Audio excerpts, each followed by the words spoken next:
This story is titled, I Caught My Fiancée Sending Pics of Our Daughter to Her Ex. Then she started acting defensive when I confronted her, so I asked for a paternity test. Hey everyone! We spend so much time finding you the best stories. Please don't forget to hit that subscribe button. It really helps our channel. Now let's start the video. OP starts by saying, Hey Reddit, I need to get this off my chest because I honestly don't know what else to do. My fiancée Sarah and I have been together for 4 years. We have a beautiful little girl, Lily, who's 2 years old. She's my world, my reason for everything. Sarah and I have had our ups and downs like any couple, but I thought we were solid, you know? I mean, we were planning our wedding for next year, and I was ready to spend the rest of my life with her. But something happened a few weeks ago that flipped everything upside down. It's been eating me alive ever since. Let me start with some background. Sarah has an ex from before we got together. She's mentioned him maybe once or twice, but not in a way that ever raised any red flags. She said they had a messy breakup and that it was all in the past. I assumed they weren't in contact anymore, which seemed normal to me. Honestly, I never gave it much thought. Sarah never gave me any reason to doubt her. Until now.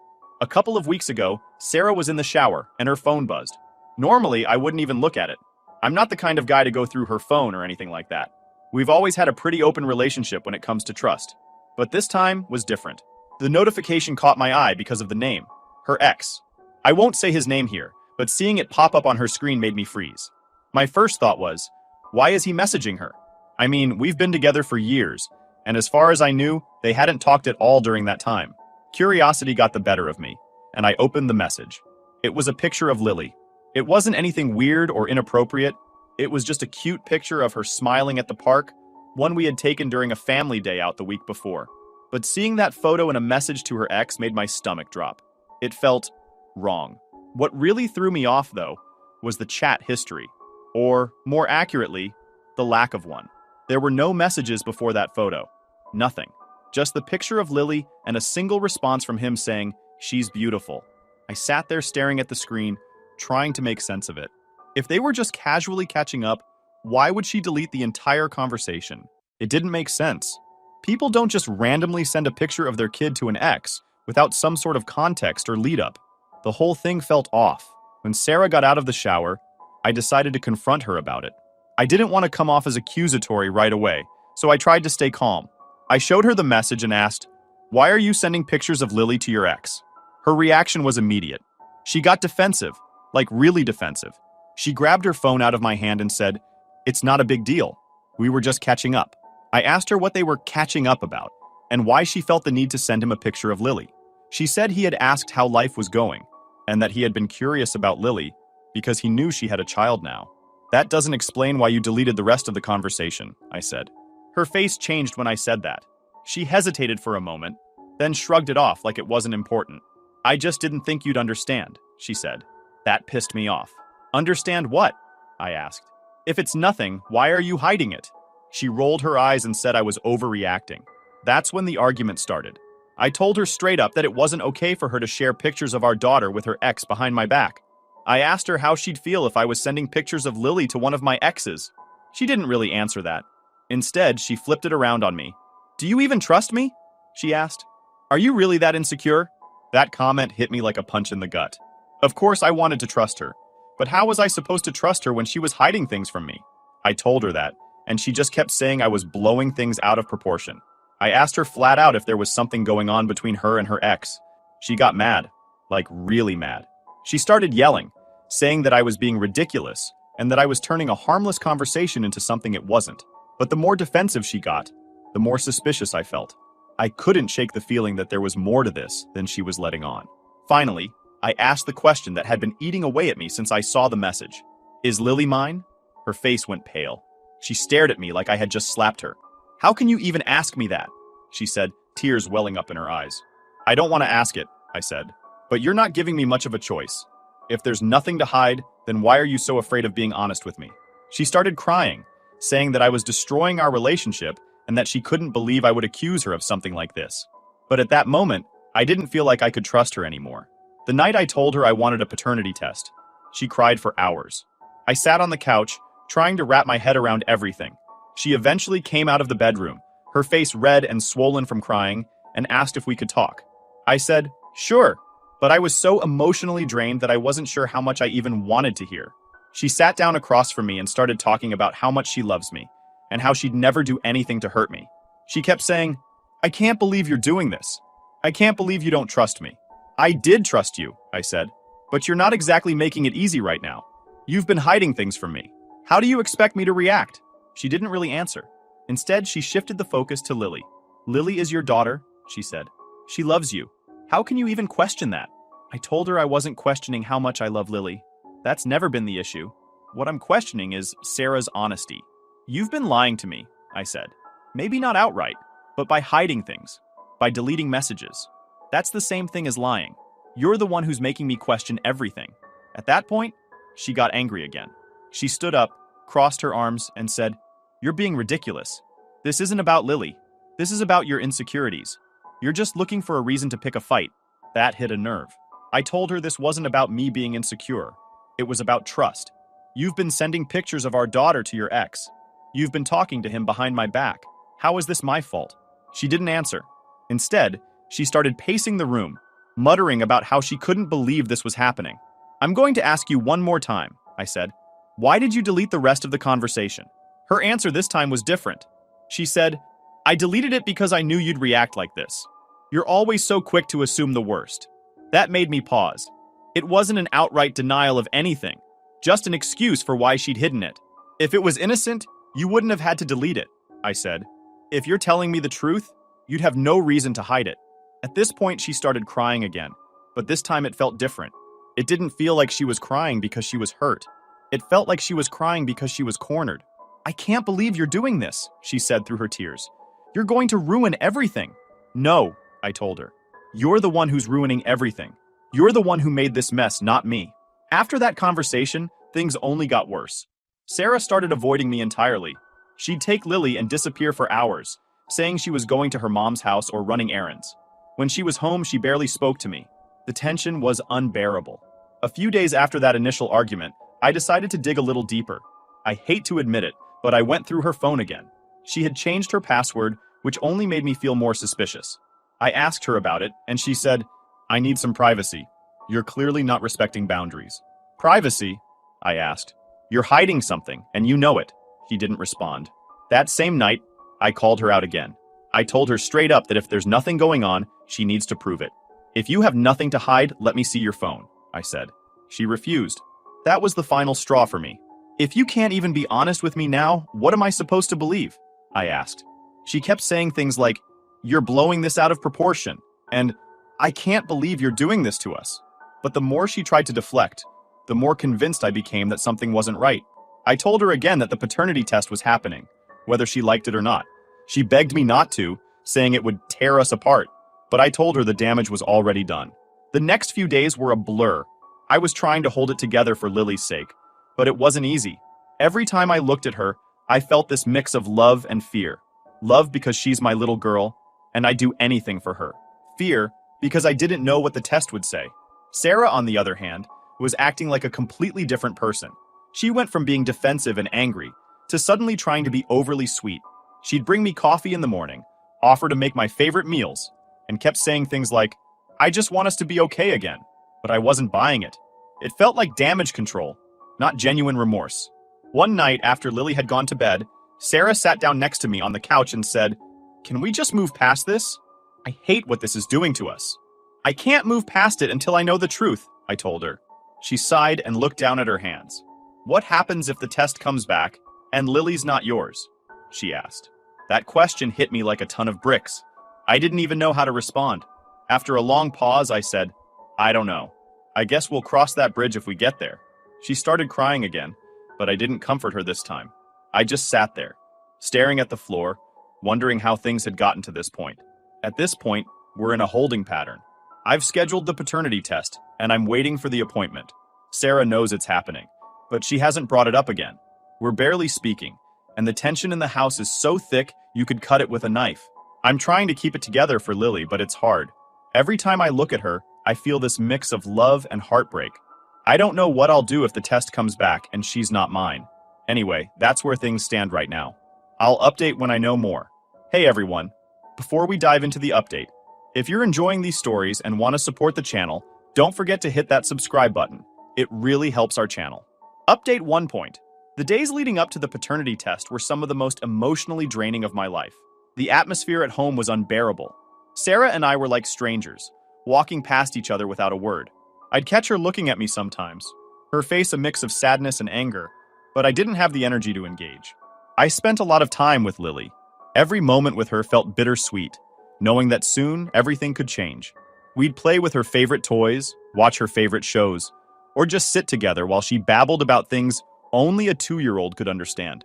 She has this way of looking up at me with these big, innocent eyes, like I'm her entire world, and that's what made it so hard.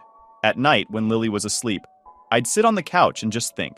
My mind was a constant storm of what ifs. What if she wasn't mine? What if everything I thought I knew about my family was a lie?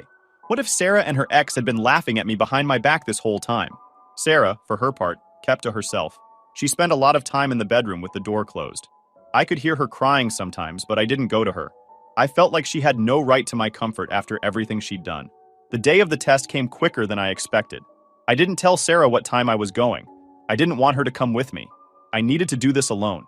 When I got to the clinic, my hands were shaking. I couldn't believe this was my life now. I felt embarrassed just being there, like the staff could somehow tell I was doubting my own child. The nurse was kind, though. She explained the process and reassured me that it wouldn't take long. The test itself was simple. They took a cheek swab from Lily. I had to bring her in, which was heartbreaking, and one from me. Lily thought it was funny, giggling when the swab tickled her cheek. I tried to smile back, but inside I felt like I was dying. After we left the clinic, I took Lily to the park. I needed to clear my head, and she needed to burn off some energy. Watching her run around, laughing and playing, I couldn't help but think, how could she not be mine? She looked so much like me, or at least I thought she did. Now every little feature had me second-guessing. When we got home, Sarah was waiting by the door. She looked like she hadn't slept in days. "Did you do it?" she asked. "Yeah," I said, brushing past her. She followed me into the living room, standing there while I got Lily settled with her toys. Finally, she said, "I wish you didn't go through with it." I didn't even look at her. "Well, I did," I said. Sarah sat down on the couch across from me, silent for a long time. Then she said, "What happens if she's not yours?" "I don't know," I admitted, "but we'll deal with that when the time comes." "Don't you love her?" she asked, her voice breaking. "Of course I do," I said, finally looking at her. "But this isn't just about Lily. This is about you, Sarah. You've been lying to me. You've been hiding things from me. How am I supposed to move past that?" She started crying again, but I didn't have it in me to comfort her. I just got up and left the room. The next few days were torture. Every time my phone buzzed, I felt a jolt of anxiety, wondering if it was the clinic with the results.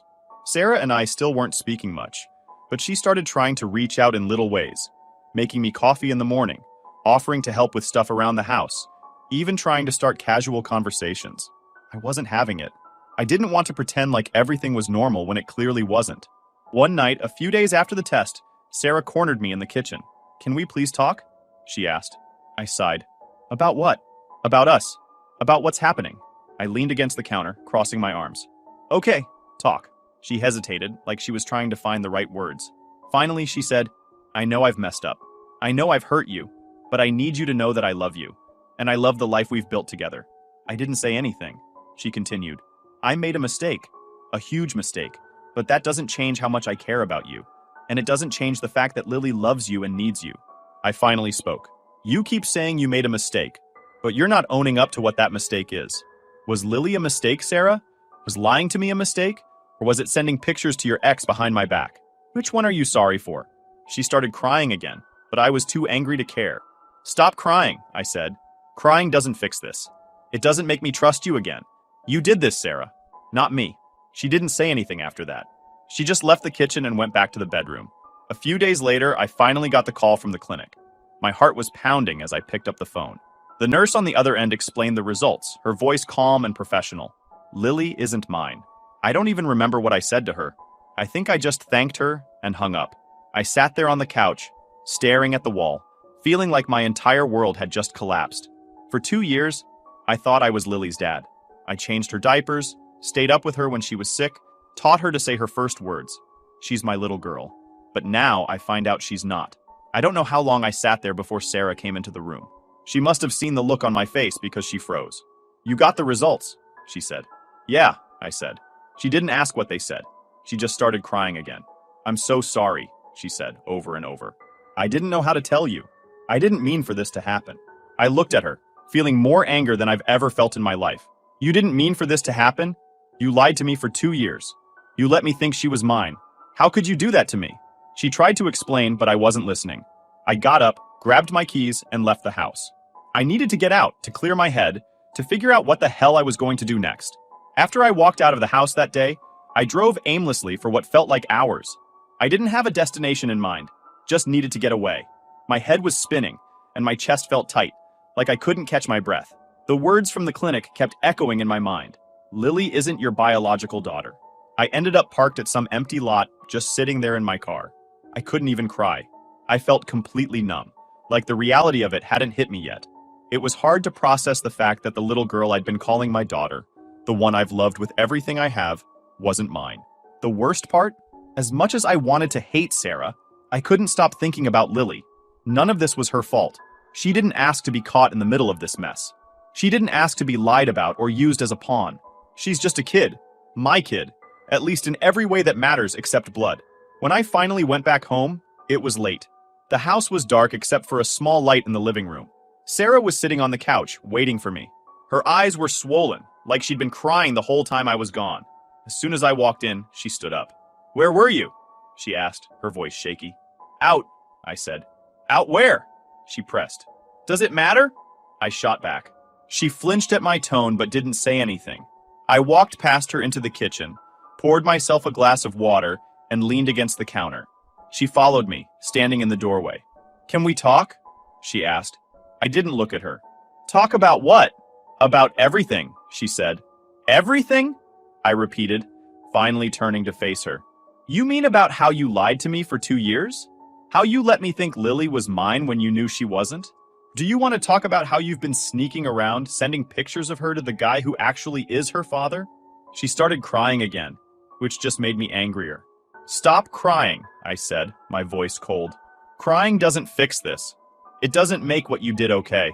I didn't mean for any of this to happen," she said through her tears. "I didn't know how to tell you. I was scared." "Scared of what?" I asked. "Scared I'd leave you? Scared you'd have to face the consequences of your actions? What were you scared of, Sarah?" She didn't answer right away. Instead, she looked down at her hands, like she couldn't meet my eyes. Finally, she said, "I was scared of losing you. I thought if I told you the truth, you'd leave me. And I didn't want to lose what we had." I laughed bitterly. "Well, congratulations, Sarah. You managed to lose me anyway." The next few days were a blur. I stayed in the house for Lily's sake, but I couldn't even look at Sarah. She kept trying to talk to me, but I shut her down every time. There was nothing she could say to make this better. Meanwhile, I was trying to figure out what to do about Lily. Legally, I had no rights to her, which broke my heart. I'd been her dad for 2 years, and now I was supposed to just walk away? How do you do that? How do you stop being someone's father just because a piece of paper says you're not? I reached out to a lawyer to see what my options were. He told me it would be complicated, especially since Sarah and I weren't married. If her biological father wanted to step in, there wouldn't be much I could do. The thought of her ex coming into Lily's life made me sick. This guy had been lurking in the background, hiding in plain sight, and now he might get to claim her as his own? I couldn't let that happen. One night, after Lily had gone to bed, Sarah and I had another argument. She came into the living room and sat down across from me, looking nervous. "We need to figure this out," she said. "Figure what out?" I asked, not bothering to hide the bitterness in my voice. "Lily," she said. "What's going to happen with her?" "She's your daughter," I said. "You figure it out." "She's our daughter," she said, her voice breaking. "No, Sarah," I said, my voice rising. "She's your daughter. She's your daughter and his daughter. You made sure of that the moment you decided to lie to me about who her father was." She started crying again, but I wasn't about to back down. "You don't get to play the victim here," I said. "You did this. You lied to me. You used me. And now you're expecting me to just forgive you and move on like nothing happened?"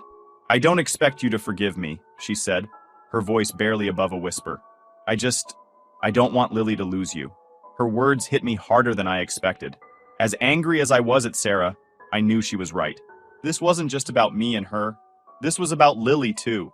And no matter how much I hated Sarah for what she did, I couldn't bring myself to hate Lily, but I didn't know what to say, so I just sat there in silence.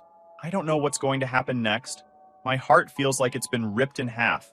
I love Lily more than anything, but I don't know if I can keep pretending everything's okay. And as for Sarah, I don't think I'll ever be able to forgive her. For now, I'm just taking it one day at a time. Final update, dot. Hey Reddit, I know it's been a while since my last update, but I've finally gotten to a place where I can share everything that's happened. A lot of you had questions, and I think it's time I lay it all out. Things have escalated, and to be honest, this will probably be the last time I talk about this. So, let's get into it. After the paternity test confirmed that Lily wasn't mine, everything fell apart even more than it already had. I told Sarah there was no way we could stay together after what she did. She begged and pleaded, but I was done. I told her flat out, "You need to leave." At first, she acted like she didn't understand. "Where am I supposed to go?" she asked, tears streaming down her face. "That's not my problem, Sarah," I told her. "You've had 2 years to come clean about this. 2 years to be honest. You made your choice and now I'm making mine." She kept trying to guilt trip me, saying things like, "This isn't fair to Lily. She needs you." And "We've built a life together. Don't throw it away." But at that point, I couldn't even look at her without feeling a mix of anger and disgust. I gave her 2 weeks to figure out her living situation. She ended up moving in with her mom, which I honestly think is the best place for her. Her mom's a nice woman who probably had no idea what Sarah was doing, and I hope she can help Sarah get her life together. Now, on to the part I know a lot of you are curious about. When did she get pregnant? And how did her ex fit into all of this? A few days after I told her to leave, Sarah came to me and said she wanted to clear the air before she moved out. She said she felt like she owed me the truth, which I found ironic considering how long she'd been lying. She admitted that during the first few months of our relationship, she was still seeing her ex on and off. Apparently, she was confused about what she wanted and couldn't decide between me and him. She described it as a phase where she was trying to figure out who was better for her. "You were stable," she said. "You had your life together. He didn't. But I didn't know if I was ready to give up on him yet." Hearing that made my blood boil. I asked her, "So, you were double dating us? Playing both sides to see who came out on top?" She nodded, tears running down her face. "I know it was wrong. I was selfish. And I wasn't thinking about how it would hurt you." Apparently, she found out she was pregnant about 4 months into our relationship. By then, she had already decided to cut ties with her ex and stay with me. When I asked her why she made that decision, she hesitated before answering. "Because you were better for me," she said. "He's a deadbeat. He's never had a stable job, and he doesn't take responsibility for anything. I knew I couldn't count on him to be a father. But you're kind, responsible, and financially stable. I knew you'd be a good dad." I couldn't believe what I was hearing. "So you used me?" I asked. "No," she said quickly. "It wasn't like that. I fell in love with you. I thought if I stayed with you, I could make it work. I thought you'd never find out." That last part hit me hard. She didn't stay with me because she loved me. At least, not at first. She stayed because I was the better option. She stayed because I could provide a stable life for her and Lily while her ex couldn't. "You made me a second choice," I said. "You didn't choose me because you wanted me. You chose me because I was the safer bet." She tried to argue, but I wasn't hearing it. I told her that her decision to stay with me under false pretenses wasn't just selfish. It was cruel. "You had 2 years to tell me the truth," I said. 2 years to let me know that Lily wasn't mine. Instead, you let me build my life around a lie. Since she moved out, I've been doing my best to move on. I still see Lily occasionally, but it's not the same. Sarah has been surprisingly cooperative about letting me spend time with her, which I appreciate, but it's bittersweet. Every time I look at Lily, I see the life I thought I had, the life Sarah took away from me. As for her ex, I haven't had any direct contact with him. Sarah claims he still doesn't know that Lily is his, and honestly, I'm torn about what to do. On one hand, I feel like he has a right to know. On the other hand, I don't trust him to be a good father.